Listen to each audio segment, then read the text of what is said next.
Coming up on the Purposeful Podcast. We want to encourage you, wherever you are, whatever your financial situation is, um, if you look at your longer term goals, your targets, what you want to accomplish, and then tailor your decisions and your behavior to meeting those goals, you're going to be in a lot better situation than if you're just going with the flow, and going with the flow, you go with what you feel. And your feelings and your emotions can deceive you if you're not careful. But if you're actually focused on a goal, if you're focused on a target, your feelings come and they go, but you're locked in, and that makes a big difference, and it helps you maintain good decision making even when times are tough. You're listening to the Purposeful Podcast. Welcome to this episode of the Purposeful Podcast. I'm Matt. I'm Saki. We're very happy that you've joined us for this episode. We're going to get into a few things later on, some stories that we think you're going to find very interesting. But before we get into those things, we're going to start this episode with our new segment on giving back. And I did a little more research this week, and I found a fantastic story that I think is very touching. So this actually comes from an article written by Andrew Lisa, 4 small businesses making a difference in their communities. This story comes from one of those 4 small businesses called The Monkey's Uncle. Now, Psyche's going to love this one because I don't know if you're familiar. You know who they are, huh? Yeah. They're a boutique shop that sells retro Philadelphia sports gear, some of which you may actually see in Psyche's man cave hanging over his shoulder. So the owners of that shop, their son Braden was diagnosed with autism, and they were motivated by that to launch a mentorship and teaching program that teaches job skills to special needs students through partnerships with local school districts and support programs there in Philadelphia. And, once again, I think this is a fantastic example of folks, even though I have my doubts that these folks are billionaires, like some of the other folks we've talked to or talked about on this segment. These are just regular folks that are doing what they love. They're pursuing a life of purpose and meaning. And part of what they're doing through their business is giving back in a very direct, hands-on relational way. I mean, how cool is that to have intentional mentorship, intentional teaching, where you're putting skills in the hands of people who need them and who can use those skills in the future, to make a living and then hopefully pay some of that forward as well. So that's a fantastic program. I'm excited to highlight that. So kudos this week to the Monkey's Uncle in Philadelphia. Good for them. That's awesome. That's very powerful to be able to teach down and educate a group of people that I'm sure are underserved, right? And that's a beautiful thing. It is. And I think one of the things I like best about it is that almost anybody could do something like that. Yep.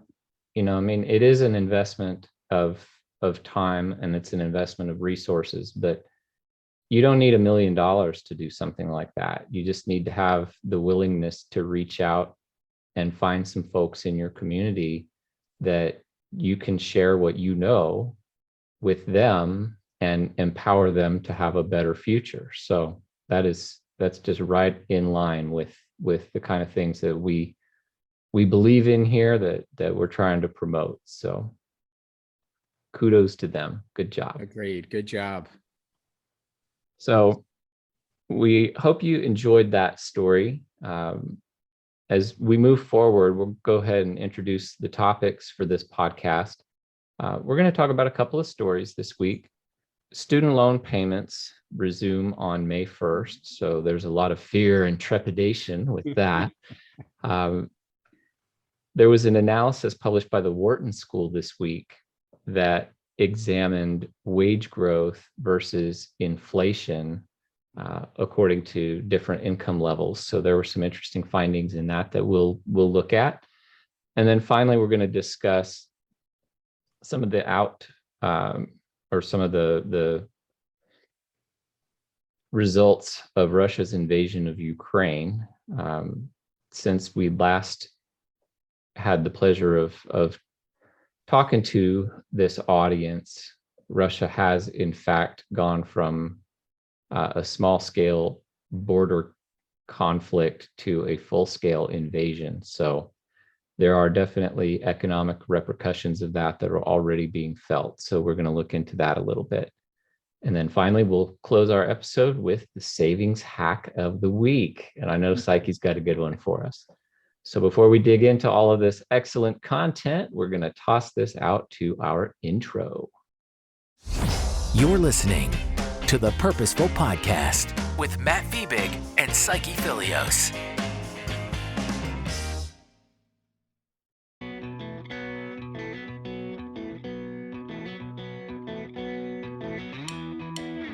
All right, brother. So we're going to get right in thick and heavy into the current events.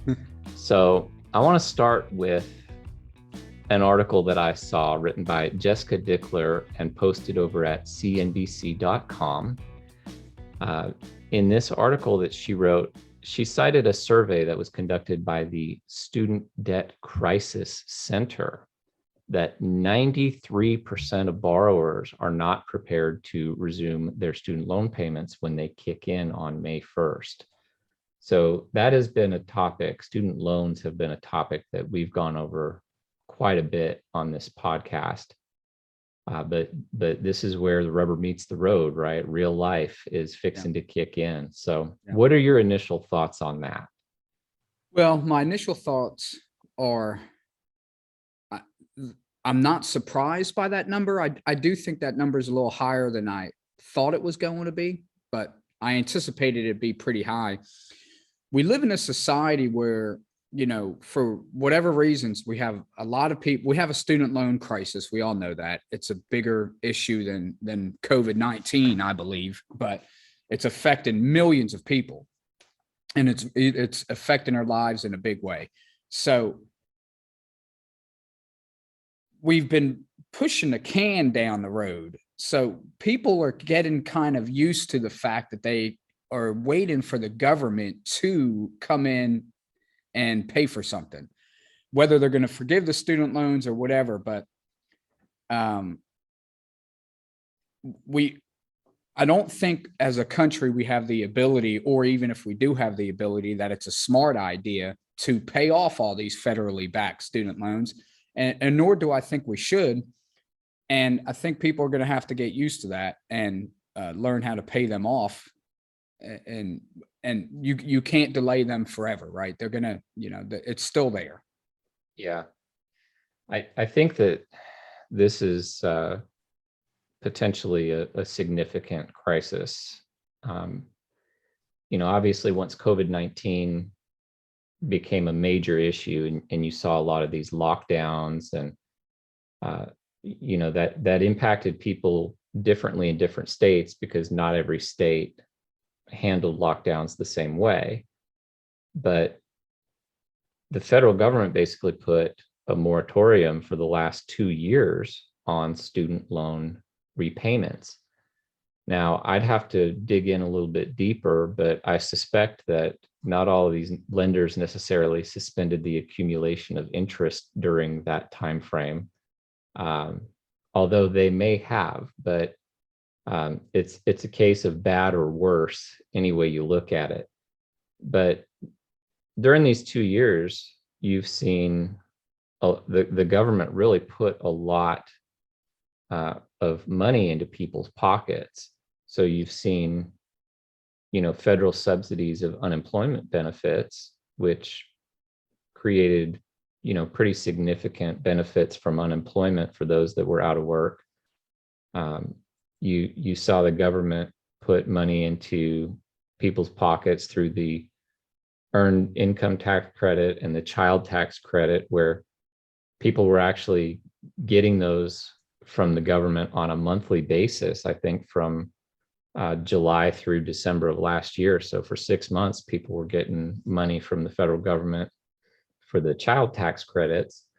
And then having the student loan payments suspended, I think if you think about it, some of those things are probably contributors to inflation, because that wasn't really earned income. It was just cash that was put into the economy and inflated the money supply. But as is always the case, the chickens come home to roost, and the piper has to be paid, right? Yeah. So the child tax credits stopped, the monthly payment anyhow. Those stopped at the end of December, and now people are looking to have those student loan payments start up again in May. And so where we saw for a while, we saw savings accounts going up, we saw cash reserves going up. Now we're going to come down on the other side of that, and we're going to see, savings decline, and we're going to see, some people who are still in maybe less than ideal circumstances financially have to figure out how to take on these payments. And there are a few things that are particularly insidious about student loans. Number one, the federal backed loans are not dischargeable in bankruptcy. So whatever situation you're in, bankruptcy is not going to help you get out of it with respect to federally backed student loans. And the vast majority of student loans are these types of loans. And then, the other thing that's insidious is just the volume. I mean, people take massive amounts of student loan debt, and those payments can be like an additional mortgage payment or an apartment payment to folks. So, if you're already kind of at the edge of your comfort level with your personal finances, just think about taking on another mortgage payment, and where would that put you with your finances? So it's a tough situation. I suspect we're going to feel the repercussions of that. It would not at all surprise me if we hear a lot louder cries, kind of renewed cries for the student loans to be forgiven. We already hear that from certain segments of the political class. I also would not be surprised. One thing that almost always gets bipartisan support is handouts and giveaways. So, if this really does become a pinch point in the economic recovery, I suspect we might see a push for either a suspension or maybe some other sort of tax break or handout to help compensate for this. So what do you think about that? Well, a lot of the points you made or all of the points you made are spot on. To expand on it a little bit, I think we all agree that it's a form of predatory lending, right? Student loans is. Matt and I aren't saying that, we think these companies giving these loans are good people and they're looking out for your best interest, because they're not. And I think it's a form of predatory lending. I think all of us can agree to that. But that doesn't take the personal responsibility equation out of it. We have to own up to the fact that we walked into this with both eyes open and understanding what we were doing.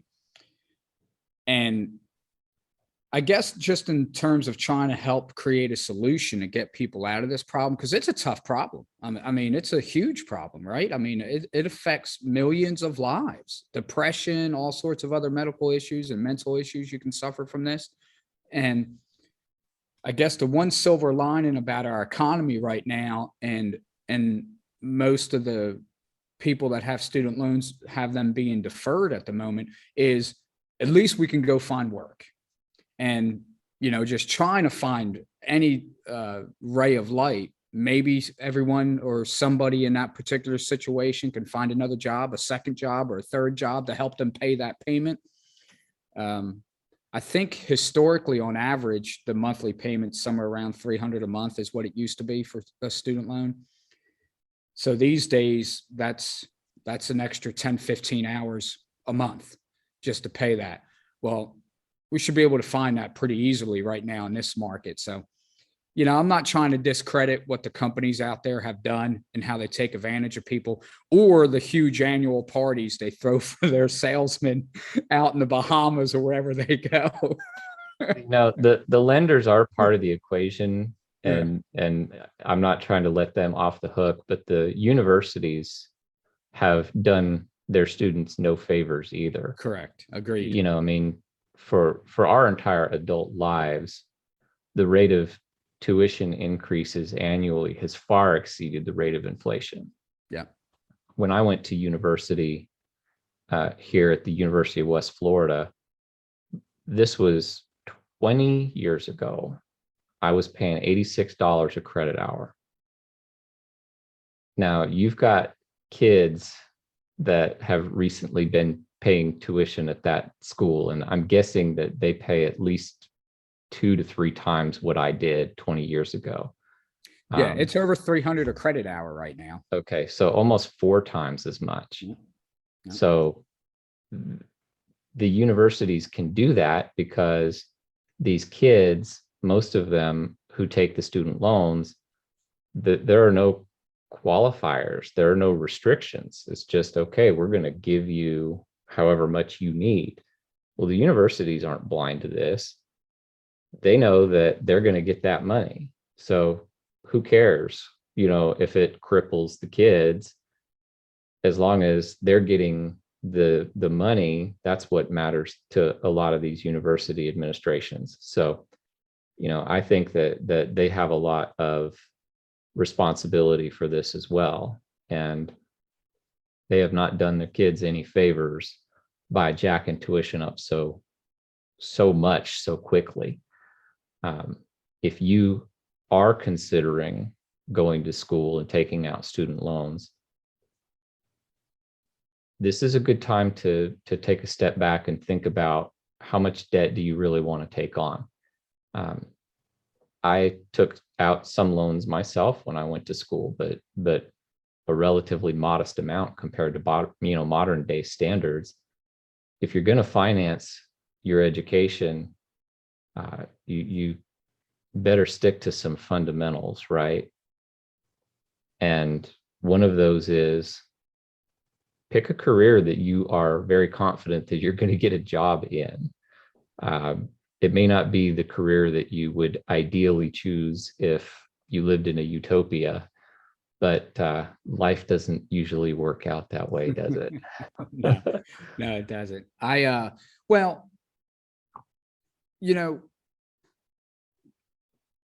People, we know, I guess in a simpler way to say it, we know college is coming, right? I mean, yeah, we feel bad as human people, and we have compassion for one another. So you hate to hear the story that a 21-year-old kid just graduated college and have 200 and something $1,000 in student loan debt. They can't find a job. Society's against them, and all that. We hate to hear that story because we feel compassion for them. But in order to solve the problem, we have to stop reproducing the problem, right? We've got to keep more people from doing that. So that's what this message is about. College is coming. You're born and you have 18 years in most people's lives to get ready for college. Now you have parents in that equation, you have children in that equation. At some point, obviously, both parties are responsible, but the parents probably take a bulk of that. You guys got to discuss this. I mean, the parents and the children, their counselors, and you got to be purposeful, which is what we preach about everything. College is coming. Make a plan for it. Are you going to college? Because let me put that out there first. I'm not the person that says everybody should go to college. I did not go to college. So, there's great trade schools out there and there's other avenues to make a living. If you want to go to college, that's great. I don't believe in force feeding college into the next generation and the generations after that. But let's stop the student loan crisis from spreading and educate our children and ourselves as parents to keep it from happening so the problem doesn't get worse. Absolutely right. The first step is admitting you have a problem, right? Well, There you go. in our society, we definitely have a problem. Yes. Yes. So, well, let's move on to the next story. The Wharton School, I believe that's the University of Pennsylvania, published a study this week identifying the impact of wage growth versus inflation based on different income brackets. And one thing that they found that I do not think was all that surprising is that inflation hit the lowest earners hardest. And that makes sense. First of all, we know that the big three in anyone's personal finances are housing, transportation, and of course, I'm forgetting the third one. Brain freeze. Housing, transportation, and food, I believe. And so what you've got there is a situation where inflation is actually, like we've talked about, it doesn't hit all segments of the economy equally. Well, housing and energy are inflating much faster than the 7.5 annual rate that is generalized to the entire economy. And there are a lot of areas where food prices are going up faster than 7.5% as well. So obviously people at the lower end of the income levels by earnings spend a higher proportion of what they earn on those three things. And since those three things are inflating at a much faster pace than the general pace of inflation in the economy, it's taken a huge toll. And this study shows that that's the case. In fact, one thing that is interesting that you may not have initially expected is that the people at the bottom end of the income scale, their earnings grew at the fastest pace relative to everyone else in the economy. But because of the impact of inflation, the impact of inflation hit them even harder in spite of the fact that their wages grew the fastest. So, folks at the higher end obviously do better because they've got more disposable income. They've got kind of a cushion, right, where they can absorb some additional expenses without severely denting the lifestyle that they live. But they don't need as much of a percentage increase in their income growth to see some pretty significant real gains. So let me put this out there. Let's say that you've got an earner that makes $100,000 and their income increased by a 5% rate. Well, they are now making $105,000, right? Well, on the other end of the spectrum, if you've got someone who earns $20,000 and they get a 10% increase in their earnings, even though 10% is twice as fast as 5%, you're starting with a much smaller base. So 10% of 20,000 is 2,000. So in real terms, at the low end, you see someone making $2,000 more dollars a year. At the high end, they're making $5,000 more dollars a year. Well, the groceries cost the same for both families, right?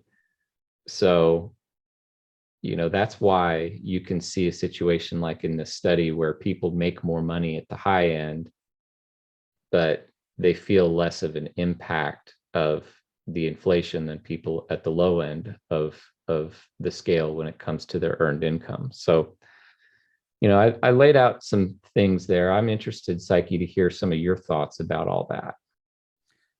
Well, it typically works out that way, and it's always about percentages. So you're right on the money. That's why we encourage people to get a bigger shovel, right? And the shovel is your paycheck. Um, try to bring in as much income as possible, because the bottom 70% or so of taxpayers are going to be affected more than the top 15 to 25%. Last I read, somewhere around 15-20% of Americans were business owners. That's an outdated number. I don't know what it is now. That was a couple of years ago. I suspect that probably went higher, actually, with the more freelancers in the market. But the reason I bring that up is because what comes to my mind is, when you say people at the bottom are affected more and people at the top are affected less, and you break out the percentages, which that's correct. The more you make, the less overall effect that has on your lifestyle, because it's just a smaller percentage of your pie. But another thing business owners can do is they can pass them cost off, right? So let's say, for example, I mow people's yards for a living, but I'm the employee. Well, if I'm the employee and I'm your and I mow your yards, I'm getting paid a certain amount of money. And yeah, that money might go up a fraction. I might get a raise of 5% when inflation comes or something of that nature. So I'm making a little bit more money. But let's change that angle, and let's talk about, hopefully, the person that owns that uh, landscape company, we'll call it. Well, hopefully that person has the ability to actually adjust their prices or adjust their services, or stop offering a service that they don't have such a high profit margin on. So that person who owns that business has a little bit more ability to lessen the impact of inflation to their bottom line. So that's another reason we stress trying to go out to business for yourself in entrepreneurship. You Yeah. get to control more of it, is, I guess, what I'm coming down to. Well, I think being in control of your financial life is a big, big, big, big, big point. We talk about a lot of things that people can do to take responsibility and ownership for, their destinies. And when times are good, it's, unfortunately, that's when people, I think, tend to relax, right? Oh, well, I'm doing okay. I don't have to work as hard. I don't have to buckle down and run those side hustles and make that extra income because I'm doing okay. But they don't have a rainy day fund. They don't have a retirement account. They haven't really saved. They just haven't really, gotten into a position where they're uncomfortable. And that's dangerous. That lulls you into behaviors and disciplines that are not healthy for you.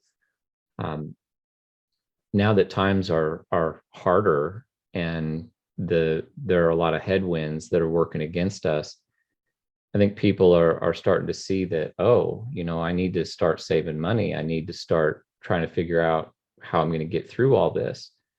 But unfortunately, if you don't have those savings and the rainy day fund and that cushion, you're going to have a harder time getting through this.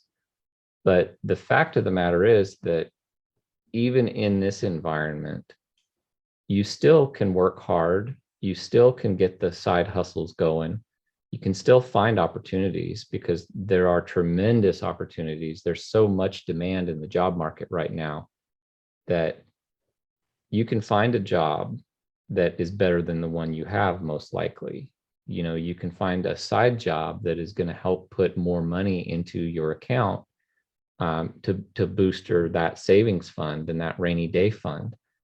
And the more that you're able to do and the more that you're able to set aside, the less this kind of stuff is going to stress you out and freak you out as we go further, because you're going to have that cushion. You're going to know that, hey, even if something bad happens, I'm going to be able to get through this. That kind of gets me back to the student loan thing. If you don't have very much in savings, and all of a sudden you've got a $300 or a $500 or a $700 a month payment that's about to kick in, that's a pretty scary situation. So, that's not a whole lot different though than if your car breaks down and you need a new car. You're going to be taking on a payment like that. You want to make sure you've got the room in your budget to handle something like that when it comes.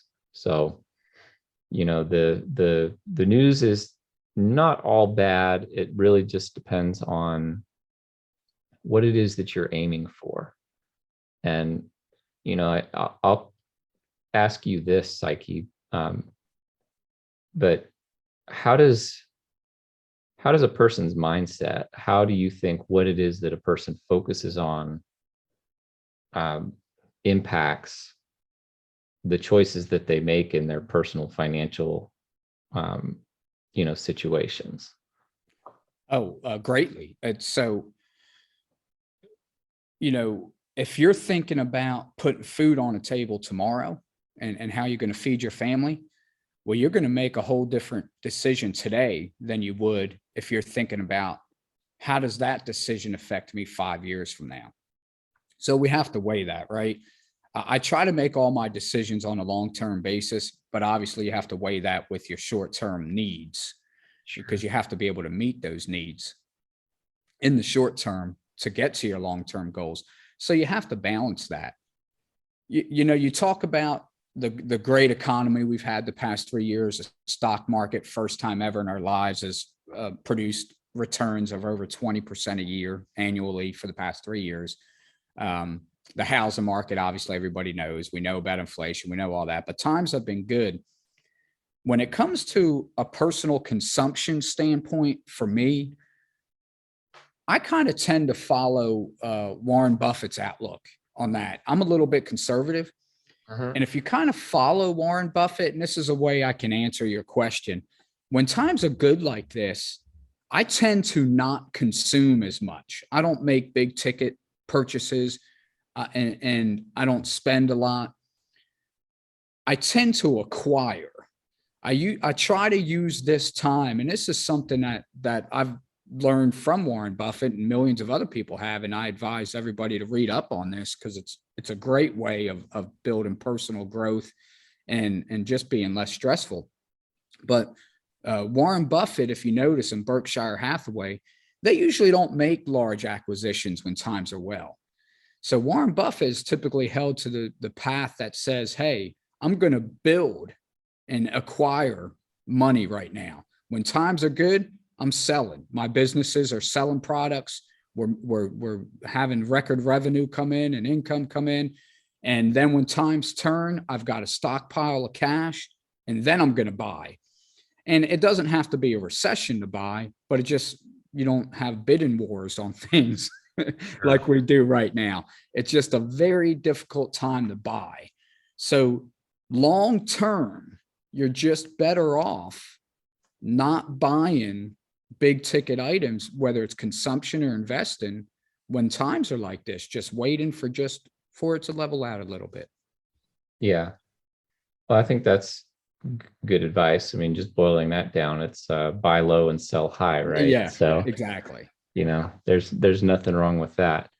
But we want to encourage you, wherever you are, whatever your financial situation is, if you look at your longer term goals, your targets, what you want to accomplish, and then tailor your decisions and your behavior to meeting those goals, you're going to be in a lot better situation than if you're just going with the flow, and going with the flow, you go with what you feel. And your feelings and your emotions can deceive you if you're not careful. But if you're actually focused on a goal, if you're focused on a target, your feelings come and they go, but you're locked in, and Yeah. that makes a big difference. And it helps you maintain good decision making even when times are tough. So with that, let's move on briefly to this last article. This was from Ben Clayman at Reuters, and already like immediate aftermath of the Russian invasion of Ukraine, automakers in Europe, Volkswagen in Germany and Renault in France, have announced that they're temporarily suspending some of their operations due to logistics issues resulting from this invasion. Kind of a side note, but JD Power has already cut their outlook on new car sales for 2022 by 400,000 units. Wow. So what that tells me is there's going to be sustained upward pressure on car prices, and there's going to be obviously some restrictions on supply as this continues to play out. So what are your thoughts on that? Repair your used vehicle. So that's the first thing that comes to my mind. Now is just not the time to buy a new vehicle if you don't have to. Yeah. Just keep driving yours. But as far as Russia goes, this is just the beginning. If this turns into a prolonged war, we'll see more. We'll see more effects of it. It's going to affect the auto industry for sure. It's going to affect our energy prices. It's going to affect our food prices. It'll more than likely affect the commodity market as well. So we just have to pay attention to it. And it goes back to the big ticket items I was just referring to. Now might not be the smartest time. Maybe we need to see how this play out as individuals before we make a big ticket item, and just see what this is going to turn out to be. So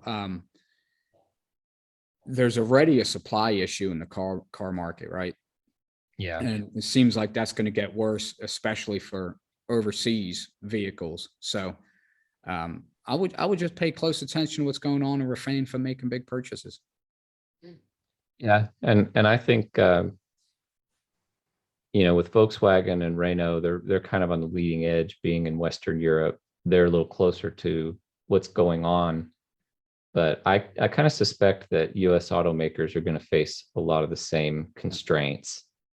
Japanese automakers are going to face a lot of the same constraints. I mean, these are global economic forces at play, and microchips are going to be hard to come by for everybody. So, I think you're right. It's a good time to re-examine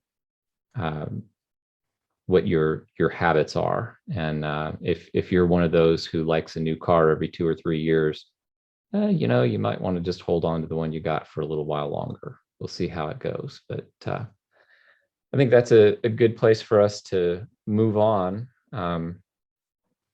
I want to get to the savings hack of the week. So one of the things that we're doing now is a little segment where we want to share something with you that'll hopefully keep a little bit more of what you make in your pockets. So what do you got for us this week, Saki?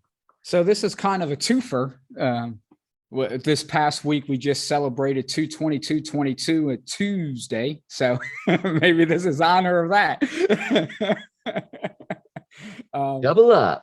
Yeah. So this is an oldie but goodie. In the spirit of what we're discussing for inflation and raising prices, this relates to the grocery store. So the two items are planning your meals out for the week ahead and making a list before you go to the grocery store. So let me expand on that a little bit. In terms of planning your meals, I say that for a couple reasons, two big reasons. One, it keeps you from eating out as much. If you plan your meals, you don't necessarily have to have a set schedule that says, hey, Monday I'm going to eat this, Tuesday I'm going to eat this. Well, you just need to plan the amount of meals you're going to have. And doing that keeps you from just not being ready when mealtime comes. And it's just so easy to go, oh, well, we're going to run to the restaurant to go get some takeout. So that right there saves you a bunch of money. And two, you want to it keeps you from wasting less food is what it is. Well, let me rephrase that. You waste less food. If we don't plan our meals, we tend to overcook sometimes. You and I have talked about this. Most of my kids have moved out, and your family and my family were just cooking for two people. So Right. it's not as easy to cook for two people as some people might think. You have a tendency to cook too much. Mm-hmm. Most meals, when you buy things at the grocery store, the proportions aren't made for two people. They're usually four, right? It's family size. So that's the two big reasons and the two big benefits on where you save money if you plan your meals. Now, when it comes to making a list to go to the grocery store, there's the grocery stores have a lot of people that they pay a lot of money to make you spend more money. If you Mm-hmm. go there with a plan in place, you'll spend considerably less every single week. And one item I'd actually like to highlight, and I'm gonna drop the full list on our Facebook page. So check that out at Convergent Digital Media. And Clark Howard has made a detailed list. He put out a ways back. It's 22 reasons, I believe. There are 22 ways that you can save at the grocery store. But there's an app that is made by Pantry Check, I believe it's called. And it's actually really cool. And I advise everybody check it out, or an app similar to that. While you're in a grocery store, before you go, you make your list of items you want. But while you're in a grocery store, you can actually scan the items you put in your cart, and you can make a running tally of how much you're spending. So before you get to the checkout line how much you're spending. So I think that's very important. Yeah, that's really cool. It I is. mean, we've all heard don't go shopping, right before you eat because you're hungry and you're going to Yep. buy a lot of stuff you don't need. But yeah, making a list makes a tremendous amount of sense. I can testify to the utility of both of those things, making the list and also planning your meals. Um, I'd say probably 6 to 8 months ago, my wife and I were eating out a lot. What we did cook at home, we rarely went back to eat any leftovers. Yeah. And so we had a lot of food waste. We were throwing out a lot of what we made, and then obviously, you could argue that eating out a lot is that could be fairly wasteful as well. Certainly not easy on your budget. But when you're deliberate about planning, you know what you're going to eat that week. Um, it really helps you think, okay, hey, I'm gonna make us. I like to smoke meat, so I'll smoke a chicken. Do that on a Monday, have that for dinner, and then Wednesday or Thursday we can eat the other remaining part of the chicken for lunch. And just right there, you're getting two meals. A whole chicken is like $5, I mean, so that's fantastic. You throw in some veggies and maybe some rolls or a little bit of toast or something, you've got yourself a great meal. And I'm not throwing away half a chicken anymore because Yeah. I'm planning what I'm doing. Um, so it definitely works. I'd advise for anyone to take that up. It is amazing. You can probably save 30 to 50% of your grocery bill on Yeah. the food side by just doing what Psyche recommended there. Yeah, and you're absolutely correct. So the minimum savings you typically see are 30%, and it goes higher than that because we just buy too much. We Yeah. buy too much, we don't plan, and then we end up spending extra money eating out. And even if you go to a fast food restaurant these days for one person, you're probably going to be more than $10 per person. But I would venture probably $12 to $15 is the average ticket now to go eat out minimum, and that's just couple that with the wasted food and the extra money spent. It's hundreds of dollars a month for the average family.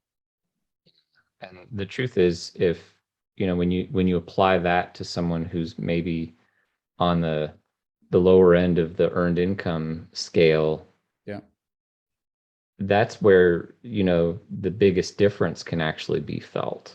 Because if you're talking about saving $200 or $300 a month, that is a meaningful amount of savings, for somebody who's having trouble right now figuring out where the ends are gonna meet. So, hopefully that'll help you out. Hopefully those habits will take, and you'll see some real benefits from that. So, I think with that, we're about ready to close up the show. Do you have any final thoughts?